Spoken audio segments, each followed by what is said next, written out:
muy buenas noches. Grato placer que nos reciban en sus hogares. Nuestro entrevistado de hoy, bueno, a ver cómo distribuimos el tiempo, porque él preside la comisión organizadora de la convención de su partido, el Partido Revolucionario Moderno. Ya hay ahí para que falte tiempo, pero cuidado, que es el señor presidente del Parlamento Centroamericano, el Parlacén. Y si faltaba algo, ha publicado hace unos meses un libro fundamental de Tiranos y Traidores, la historia de Trujillo y Castillo Armas, un libro fundamental para conocer tiranos y un poco la historia entre dominicana y centroamericana, cómo fue todo aquello. Se llama La Rapsodia del Crimen. Estoy hablando, por supuesto, de nuestro invitado que se llama Tony Raful. Sin presentación. Gracias Pablo, encantado de estar en tu programa. Es el problema, Tony, de ser tan brillante y al mismo tiempo tan polifacético. Pero sería bueno que comenzáramos por lo más agradable de todo. ¿Cómo no? Que es este libro de lectura deliciosa, La Rapsodia del Crimen. Gracias. Bueno, La Rapsodia del Crimen ha tenido un éxito muy notable. Yo puedo darte la información de que en Guatemala, donde se hizo la mayor edición del libro, se agotó completamente en todas las librerías y hubo necesidad de mandar a hacer una nueva reimpresión o edición del libro porque se agotó. Me sorprendió el hecho, digo, evidentemente que Guatemala era el centro, digamos, de la narración del libro, pero realmente el interés que despertó, por supuesto, yo fui a algunos programas de televisión en Guatemala, hablé del libro, intervinieron historiadores, yo creo que también estimuló. El caso es que se agotó el libro y ahora hubo una nueva edición en México y está sustituyendo la edición agotada. Eso en cuanto a Guatemala. El libro se llevó a 2 o 3 países centroamericanos y creo que también le ha ido bastante bien, según me dijo la señora editora del libro, que es la editora de Grijalbo, la famosa editora mexicana. Sí, Vivi Random House. No, es que están asociados. Sí, pero ¿qué par de firmas? No, por supuesto. Con perdón, excusa. Random House. No es con editorial. No. Espérate. No, porque vamos al paso. No, imagínate. Entonces, porque se asociaron. Sí. Y entonces estoy muy feliz con esa noticia. Aquí en la República Dominicana me comunicó la librería Cuesta, a través de Hans, que es el responsable de eso, que le había ido muy bien hasta el grado de que acaba de hacer un nuevo pedido a México para poder reabastecerse. O sea, el libro ha tenido una buena acogida, no me quejo. Yo creo que es de los libros que yo he publicado el más vendido, quizás el del 14 de junio, porque tuvo varias ediciones, pero este libro es el más vendido que yo he tenido y además satisfactorio, porque la reacción de la gente ha sido muy, muy positiva en torno a la investigación del libro. Incluso en Guatemala se hicieron incluso foros de discusión sobre el libro. Ahora, el mes que viene... Una polémica planteada. Claro, el mes que viene hay un encuentro del Club de Lectoras, algo que me impresionó mucho, que eran mujeres, ¿no? Y entonces me invitaron, que han leído el libro y quieren un debate, y entonces estoy muy entusiasmado. Claro. O sea, el caso es que el libro ha logrado su objetivo. Y es lo que yo digo, lógicamente, alguna gente ha opinado, lógicamente, opiniones al desgaire, sin ninguna base de sustentación. No, que tal cosa. Y digo, bueno, pero lea el libro primero, y luego hablamos de los elementos probatorios. Hay que volver a Mao, quien no investiga no tiene derecho a la palabra. Claro. Pero el libro ha sido un éxito. Estoy muy satisfecho. El libro originalmente era el doble de páginas que tenía el libro. ¿Te dejaste asesorar? Sí, me dejé asesorar. Pero vamos a reducir, que lo importante es el impacto del libro. Y ahí lo logramos. Y un elemento importante es la internacionalización del autor dominicano. Nosotros somos muy isleños también. Saltar el charco. Eso es importante. Tenemos pocas obras que han saltado el charco. A mí me ayudó mucho, tengo que reconocerlo, el artículo, el trabajo que publicó Mario Vargas Llosa, Premio Nobel de Literatura, sobre el libro, que me sorprendió porque él no conocía, no había, bueno, en algún momento yo hablé con él hace un par de años, pero no habíamos vuelto a hablar y me sorprendió. Y luego hablé con él personalmente, estuve participando con él en un evento y me dijo que le había fascinado el libro. Me dijo, es que el libro es fascinante, no lo pude soltar, me dijo.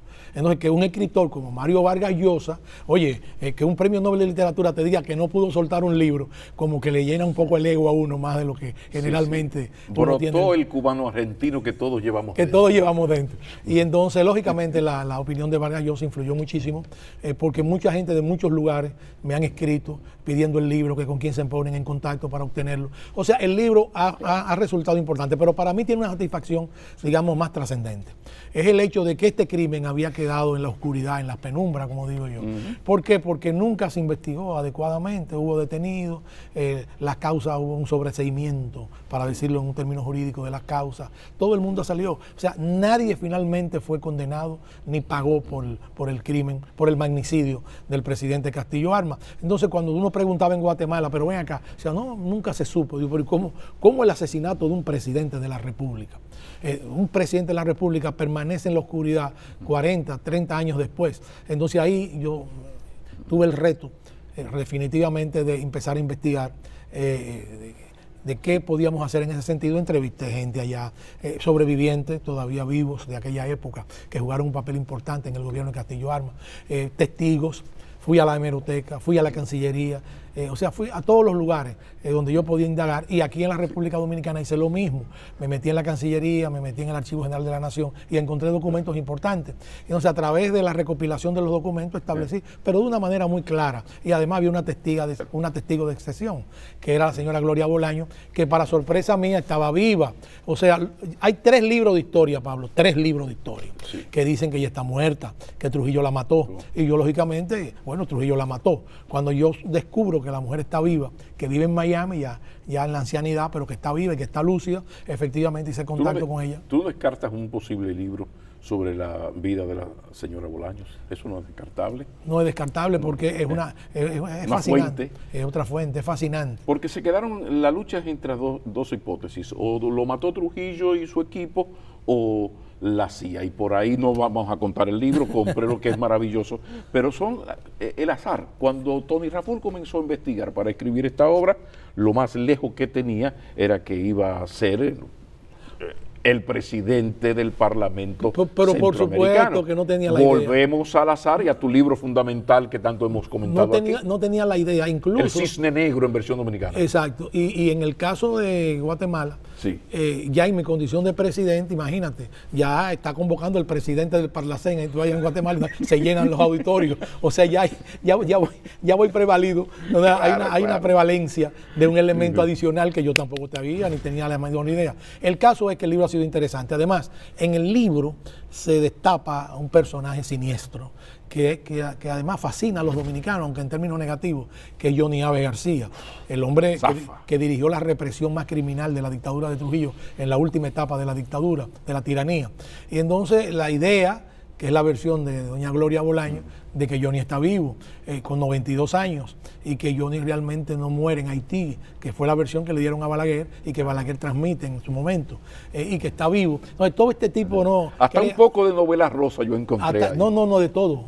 Erotismo, de todo. Entonces, voy a dar una información que quizás sea interesante. Hace apenas 3 semanas, no voy a entrar en muchos detalles porque estamos en proceso de investigación, recibí un informe muy confidencial de organismos de inteligencia, no quiero identificarlo ni de dónde son los organismos de inteligencia, donde me llaman y me dicen que ellos creen haber detectado dónde vive Johnny Abe García, señalando que estaba vivo. Para mí fue otra sorpresa, porque digo, pero ¿cómo va a ser? ¿Cómo va a ser si la versión por la que yo me inclino es la versión de Balaguer, la que le da Balaguer, el cónsul Mendieta en Haití, que yo la relato en el libro, que es la que le da la versión, cómo muere Johnny Abe, por qué lo matan a Johnny Abe. Entonces, el asunto es que se abre otro camino de investigación, pero ya habrá momento para hablar de eso. Como habrá momento quizás para comentar un posible libro que hable de la señora Bolaños y su relación con Aves, ya los dos posiblemente vivitos y hasta colgando. Nos vamos a la pausa porque hay que hablar con el señor, fuera el intelectual, autor, historiador, vamos a hablar con el señor presidente del Parlamento Centroamericano después de la pausa. Que las decisiones que se tomen de carácter migratorio no determinan, no es un mandato en relación con la República Dominicana. O sea, tiene que ser conocida también por los congresos nacionales.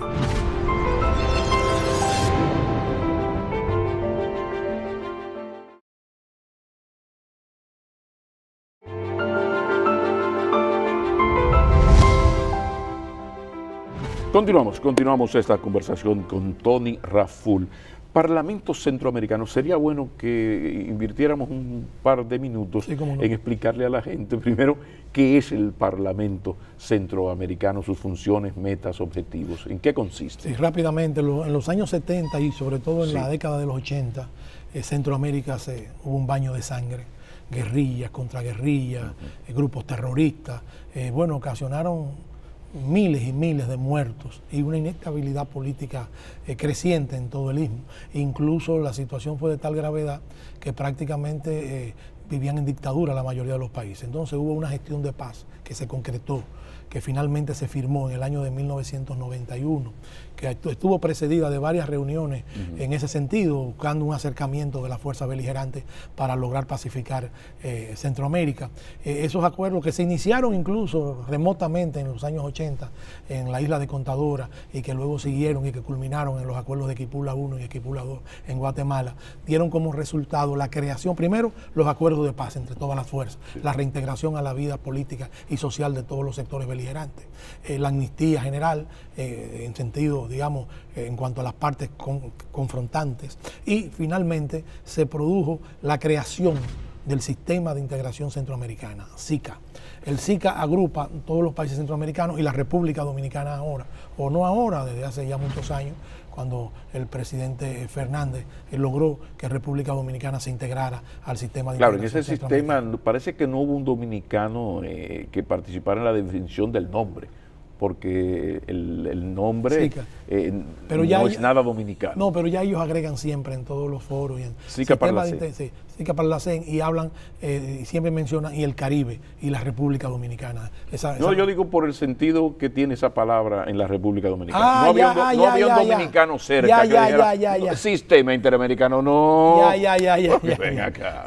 Bueno, el caso es que a partir de ahí, se crearon diferentes organismos, lo que llaman organismos comunitarios. Entre esos organismos se creó el Parlamento Centroamericano, que vendría siendo la instancia política de los acuerdos de paz. Los otros organismos son el Sistema de Integración Centroamericana, que lo integran los presidentes de los Estados miembros, el Sistema de Integración Económica Centroamericana, SIECA, que lo integran también los países miembros, los estados.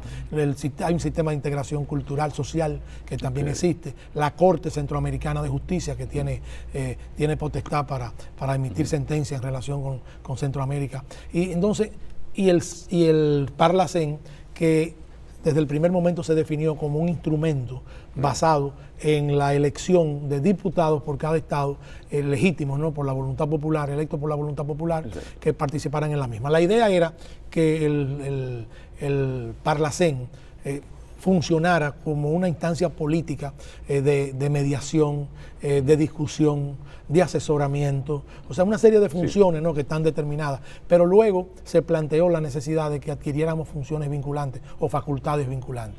Las facultades vinculantes son las que le imprimen a las decisiones tomadas en un organismo de esa naturaleza ya una función clara desde el punto de vista legal. Precisamente, ahí yo quería llevar, porque me parece que es lo más importante entre tantas cosas que se están haciendo y se pueden hacer, es lograr que sea vinculante para pasar de la teoría, de las propuestas, las ideas, las buenas intenciones, las declaraciones floridas. A los hechos. A los hechos. ¿En qué va ese proceso que yo sé que es tu norte como presidente? Claro, es mi objetivo fundamental. Por ahí que va la cosa. Bueno, la situación es la siguiente. Las facultades vinculantes ha sido una petición y un reclamo y una brega, una lucha, ¿no?, del Parlamento. Ahora se ha presentado una gran coincidencia. Yo diría, el azar juega siempre esas acciones, crea esas situaciones. Y es que la presidencia pro tempore del SICA le corresponde a República Dominicana y al presidente Danilo Medina. Y coincidencialmente la presidencia del Parlacén la ocupa un dominicano. Entonces, frente a esa situación de simultaneidad, se supone que esfuerzos conjuntos dan resultados concretos. Entonces hubo una reunión en Panamá el 14 de diciembre en la que el presidente Medina se juramentó como presidente del Sistema de Integración Centroamericana. En esa reunión, donde participaron 8 presidentes de 8 estados, se nos dio la palabra al Parlamento Centroamericano, y yo hice uso de la palabra delante de 8 mandatarios y además de todo el sistema allí reunido en Panamá. En esa intervención nuestra, nosotros explicamos qué había sido el Parlacén, cuál había sido el resultado de la creación del Parlacén, cómo incidía el Parlacén, pero hablábamos de una deficiencia troncal congénita, que era la ausencia de facultades vinculantes, aunque reconocíamos que muchos parlamentos no nacen con facultades vinculantes, sino que la van adquiriendo a través del tiempo, como el Parlamento Europeo. Sí, entonces, en ese sentido, planteamos incluso que estábamos demandando facultades vinculantes en 4 áreas. En 4 áreas. En el área migratoria, que es un área muy propia de Centroamérica y el Caribe, en la equidad de género, que es muy importante, en el problema ambiental, que también es un problema, y en el problema de la integración, lógicamente, que es uno de los elementos básicos de identidad Pero la primera lucha. Me preocupa, el tema migratorio para República Dominicana es distinto. Sería bueno ver la opinión del presidente Medina, si tú la tienes Voy a hablar mejor, porque hacer vinculantes las decisiones en un tema tan neurálgico para el país, sobre todo después del discurso que dejó claras algunas cosas. Sí. ¿Qué tú crees? ¿Cómo tú ves esa posibilidad? El tema migratorio no implica, o sea, el tema, déjame decirte algo, las decisiones que se tomarían en caso de tener facultades vinculantes. En el tema migratorio. Sí, no implican una decisión definitiva, después tienen que ser sometidas al Consejo de Presidentes que dirige el sistema de integración centroamericana. Y en el caso de República Dominicana, nosotros tenemos una particularidad, o sea, aunque confrontamos, digamos, parte de los mismos problemas migratorios de los países centroamericanos. Ajá. La situación es que allá el problema migratorio donde se expresa de una manera más cruda es la inmigración vía Guatemala a México hacia los Estados Unidos. La creación de pandillas, de bandas llamadas Mara, que son... Nuestro problema es peor, más grave y fundamental para el interés nacional, Tony. Entonces, nosotros tenemos problemas con la Corte Interamericana de Derechos Humanos, que sí son vinculantes sus decisiones. Entonces, ahora, sumarse al problema con la Corte Interamericana... No, porque no aborda... Otro más. Matízame eso para los amigos, para que nos entendamos. Es que no aborda, porque las decisiones que se tomen de carácter migratorio no determinan, no es un mandato en relación con la República Dominicana.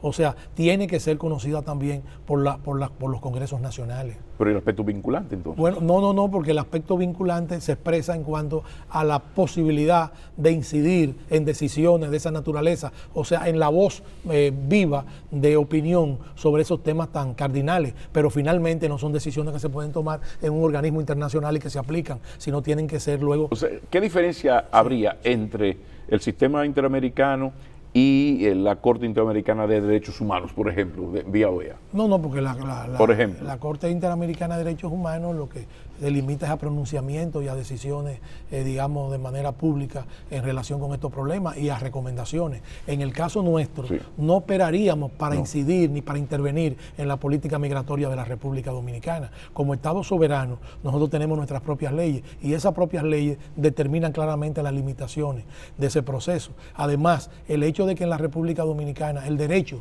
de identificar, reglamentar, documentar a los extranjeros en República Dominicana es parte de los requisitos que nosotros debatimos en Centroamérica. O sea, no significa, además la República Dominicana tiene su propia constitución que establece claramente quiénes son originarios de República Dominicana. No implicaría una desnaturalización del proceso ya adoptado por las leyes de República Dominicana. ¿Por qué esa tradición en la vida dominicana de vivir tan de espaldas a nuestros vecinos? Por ejemplo, las islas del Caribe inglés, por ejemplo, son grandes desconocidas para nosotros. El Caribe francés. Para no hablarte del francés, que es peor todavía, pero también nuestra relación con Honduras, El Salvador, Guatemala, Nicaragua, con la excepción de aquellas luchas contra Somoza. O sea, nosotros no estamos tan cerca de no solamente nuestros vecinos, sino nuestra liga en términos socioeconómicos, salvo afectos especiales, por ejemplo, históricos con Panamá, y claro, por supuesto, Cuba y Puerto Rico, que son de un pájaro las dos alas, decía Martí. ¿Por qué somos así? ¿Qué ocurre de tu óptica de intelectual? Es que yo creo que la participación de República Dominicana en el Parlacén, en el sistema de integración centroamericana, contribuye a combatir esa dejadez o esa falta de vínculo solidario entre nuestros pueblos. Ya empezamos a romper esa barrera y ya hay una relación mucho más directa. O sea, ya República Dominicana es vista y percibida en los países centroamericanos ya como un país activo, como un país modelo incluso en algunos aportes significativos en los intercambios comerciales. O sea, ya se empiezan a discutir incluso acuerdos de carácter económico entre los países centroamericanos y República Dominicana. Rompimos ahí el cerco, digamos, el distanciamiento que existía entre nuestros pueblos. Eso se ha avanzado bastante en esa realidad. Claro, acuérdate que República Dominicana se conocía de una manera tétrica en la era de Trujillo como un Estado terrorista que intervenía en las decisiones de esos pueblos. Entonces eso ha cambiado de manera significativa. Claro. Y vamos cambiando. Yo creo que es muy importante ese cambio. En el Parlacén no solamente participan los países centroamericanos. Por ejemplo, en el Parlacén hay países observadores, como por ejemplo México, es país observador. O sea, hay países observadores y hay países que no tienen nada que ver con el entorno geográfico y que son observadores, como el caso de Taiwán, que es un país observador. O sea, hay países observadores como Marruecos, el Reino de Marruecos, que no tiene nada que ver con el ámbito geográfico y sin embargo presta servicios solidarios y apoya la causa centroamericana integracionista. O sea, hay una serie de países que están participando como países observadores. En algún momento se hicieron algunas gestiones para que Cuba se integrara también al entorno, a lo que era el Parlamento Centroamericano y a los acuerdos, y se han hecho también algunos contactos, se habían hecho con Venezuela y se habían hecho contactos incluso en un momento en que todavía la situación haitiana no había entrado en el estado de descomposición en que ha entrado, se habían hecho contactos con el Parlamento haitiano. O sea, lo que quiero decir es que el objetivo global es precisamente romper las barreras, la desconexión entre los pueblos y acercar a los pueblos hacia la búsqueda de soluciones conjuntas y comunes, sin transgredir, sin violentar las leyes, la identidad nacional de los pueblos, o sea, su propia autodeterminación en términos, digamos, de elementos constitutivos de la cultura y de elementos constitutivos de su propia formación social. Es lo que yo llamo una feliz y oportuna aclaración. Cuando regresemos, fuera el escritor, fuera el presidente del Parlacén, hablemos del Partido Revolucionario Moderno, de su convención con su presidente en la parte de la organización de ese evento, don Tony Raful. Ya regresamos. El riesgo siempre existe, y sobre todo en la cultura política dominicana. No voy a mencionar casos, pero nosotros venimos de una herencia, de trifulcas, de una herencia de problemas que generalmente abortan los procesos democráticos.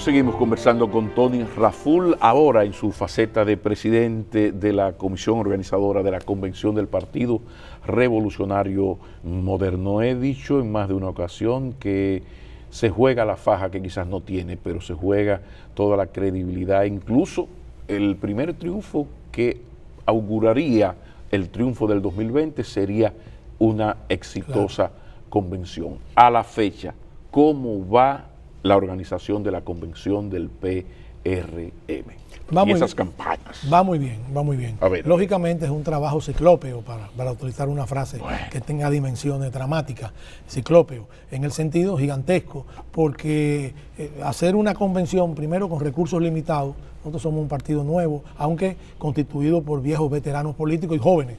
Yo digo que el PRM es el único partido de la República Dominicana que está en capacidad de exhibir en estos momentos un liderazgo crítico joven significativo, 30 o 40 jóvenes con presencia, digamos, y con porvenir, proyección política. Bueno, pero entonces en esa medida nos hemos envuelto en este proceso. Este proceso fue originalmente ideado para que participaran 150.000 o 200.000 cuadros. De repente se nos fue de la mano, digamos, la inscripción de dirigentes y militantes y llegamos a una cifra cercana a los 600.000 militantes, que finalmente hemos logrado ya definir alrededor de 521.000 militantes y dirigentes. Esto implicó lógicamente que los trabajos de alguna manera se nos dispararan en términos inmediatos, prácticos. Claro. Pero de todas maneras va a ser un ejercicio democrático hermosísimo. Un partido político en la República Dominicana a nivel nacional va a elegir sus líderes, sus dirigentes, o sea, va a elegir quiénes lo van a dirigir, valga la redundancia, en todo el territorio nacional. Aquí van a votar, aquí va a votar el Distrito Nacional, los distritos municipales, las provincias, o sea, todo el mundo estará involucrado, pero a nivel de la capa dirigencial y de los militantes, no de los simpatizantes. El PRM sacó 1.700.000 votos en las pasadas elecciones, más o menos, aproximado, pero nosotros entendemos que esa matrícula de 500.000 en sentido general, para redondear, significa la estructura dirigencial del partido. Entonces hay un gran entusiasmo, no solamente aquí, sino en las seccionales del exterior, en Nueva York, en Miami, en Boston, en Panamá, en varios sitios, en varios lugares, en Puerto Rico, en Europa, en España, en Italia. O sea, claro, no son cantidades masivas, claro. Pero son significativas porque son dominicanos. Ahora, ¿cómo se va a salvar la comisión de esa tentación muy PRD, ahora PRM, fratricida, de hacerse daño, estos caballos troyanos que aparecen terribles y dañan una convención que a veces parecería como que lo envía el adversario? Sí. Medidas a tomar, porque ya uno ve algunas señales extrañas. Mira, el riesgo siempre existe. Y sobre todo en la cultura política dominicana, no voy a mencionar casos, pero nosotros venimos de una herencia, de trifulcas, de una herencia de problemas que generalmente abortan los procesos democráticos. Entonces, en una competencia, lógicamente hay disputas, hay enfrentamientos.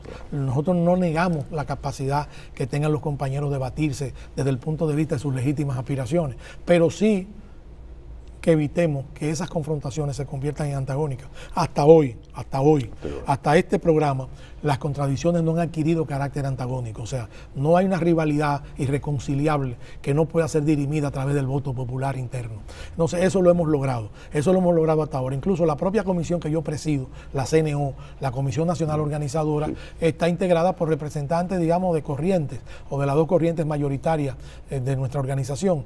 Y para mi sorpresa, no ha habido un problema interno que no lo hayamos podido solucionar con reflexión, con madurez política. O sea, no se ha llegado a los extremos que antes cerraban las opciones para buscarle elementos rectificativos a los problemas. Entonces, en esta situación, nosotros estamos aspirando a que este proceso se desenvuelva, no sin confrontaciones porque hay disputas, hay competencia, pero sí sin contradicciones, digamos, negativas que afecten la imagen del Partido Revolucionario Moderno. Estoy de acuerdo. Si esta convención es el modelo que nosotros le presentamos al país de nuestra oferta gobernante en el año 2020. El país quiere democracia, el país quiere alternabilidad, el país entiende que no es bueno que un solo partido gobierne indefinidamente un país, porque oye, por más bueno que sea un gobierno, en sentido general hablo en términos hipotéticos, por más bueno, todo lo que se afianza en el poder se corrompe tarde o temprano. Y son 20 de 24 años, hay un desgaste lógico y natural. Pero si no hay esa alternativa, que debería ser tendría opción. No sé, una de las tareas nuestras al salir airoso en esta convención es crear un gran frente amplio en la República Dominicana de todas las fuerzas opositoras y que no se vea el próximo gobierno que resulte electo en el 2020 como un gobierno del PRM, sino como un gobierno de transición política democrática. Con la fortaleza del PLD parecería el único camino. Exactamente. Entonces se podrían unificar todas las fuerzas con un programa mínimo. Un programa mínimo. Este país necesita una transición en este momento de su democracia política. Entonces nosotros estamos aspirando primero a sanear nuestras estructuras internas. Eso va a dar como resultado la convención del día 18 de marzo. Entendemos que esa votación va a reflejar, digamos, la voluntad democrática no solo de los organizadores, sino del partido como opción. Y además nos va a permitir a nosotros presentarle al país, digamos, una imagen diferente de lo que ha sido el pasado histórico de los partidos políticos en nuestro país. El tema del padrón ha traído conjeturas, opiniones, unas más calientes que otras. ¿Cuál es la situación? ¿Cuál ha sido la metodología para la elaboración de ese padrón? La ayuda de la Junta Central Electoral.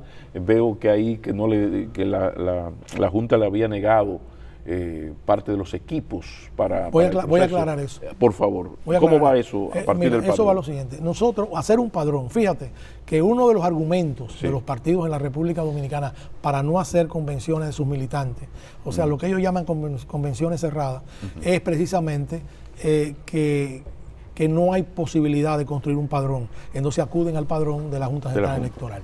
Entonces, nosotros hemos desafiado, digamos, ese signo negativo en la organización de una convención y hemos dicho que sí se puede hacer un padrón propio en la que voten los militantes, para que sean los militantes del partido los que decidan el rumbo de un partido. Cuando usted abre un padrón abierto, vota todo el mundo que quiera votar. No se puede ser que fuerzas, digamos, fuerzas que no son de ese partido, influyan en la determinación política. Que hay historias bastante recientes. Exacto, que no quiero citar, pero que influyeron en los resultados electorales de los partidos. Entonces nosotros estamos construyendo un padrón.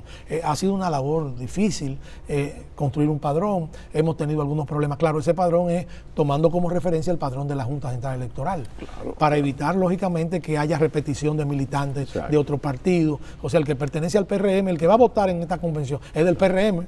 O sea, no puede ser de otro partido a menos que renuncie de otro partido y anuncie su inscripción en el PRM. Entonces, yo creo que eso es un aporte a la transparencia democrática del país. Pero también, ¿cuánto, Tony, a lo de las cerradas? Porque imagínate que ustedes tienen un padrón de 500.000 personas. Es decir, estamos hablando de que habrá una participación con Dios delante de 200, o sea, el 50, 40 y tanto. Bueno, el histórico de las convenciones dice que participa de un 40 a un 50%.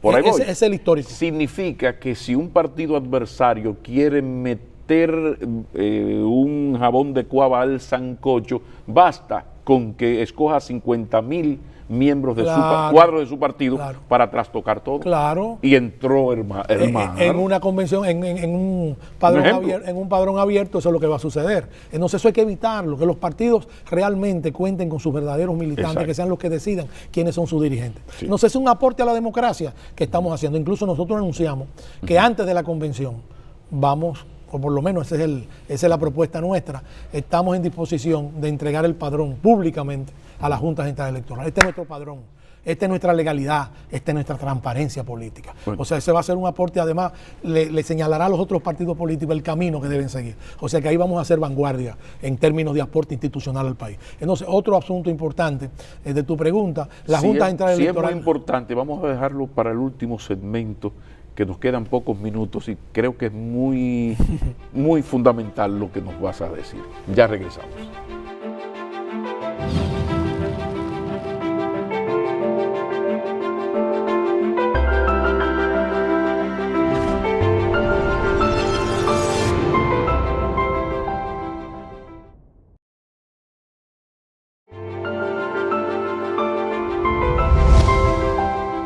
Tony Raful, infelizmente te interrumpí porque sospeché que nos ibas a decir algo fundamental para esto de la convención y la Junta Central. Quiero decir que la Junta Central Electoral ha cooperado bastante con la celebración de la convención ordinaria. Sí. La 18 convención Claudio Camaño Grullón está dedicada a Claudio Camaño Grullón, ese héroe nacional, porque fue un militante de nuestro partido desde que el partido se creó.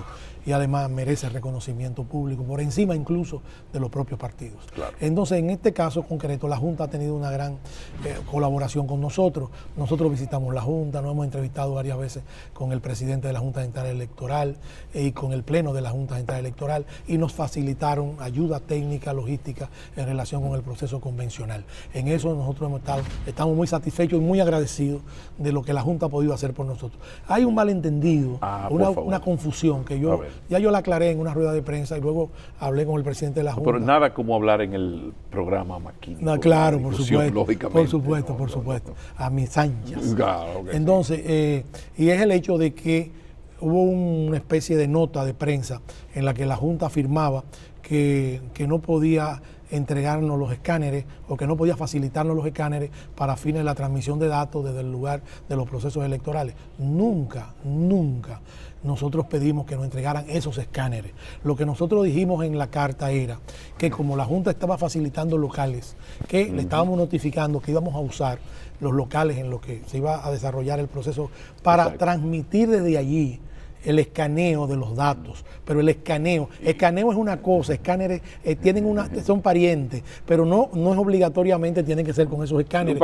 Esto fue anterior a la decisión de la Junta, de la Comisión de Asesores, que ya definitivamente no van a ser utilizados. No van a ser utilizados. Entonces, el escaneo lo hago yo con un aparato, con un móvil, es un escaneo. Claro. En ningún momento dice en la carta que se le envió que estamos pidiendo esos escáneres. Además, es una desvergüenza para nosotros que además hicimos una crítica pública al uso de esos escáneres y que dijimos públicamente que contribuyeron a crear una confusión y a una distorsión de los resultados electorales, que estemos solicitando esos escáneres para poderlo aplicar a nuestros propios compañeros. Nunca hablamos de escáneres, nunca hablamos de esos escáneres. Hablamos de que nosotros íbamos a usar... A escanear, fue el verbo. Primero fue el verbo. Yo hablé con mi amigo, el presidente, con Julio César, que es un viejo amigo mío, y le expliqué, y me dijo, no, bien, estoy de acuerdo. Digo, mejor dejamos ese tema ahí, porque lo que hubo fue una confusión. Okay.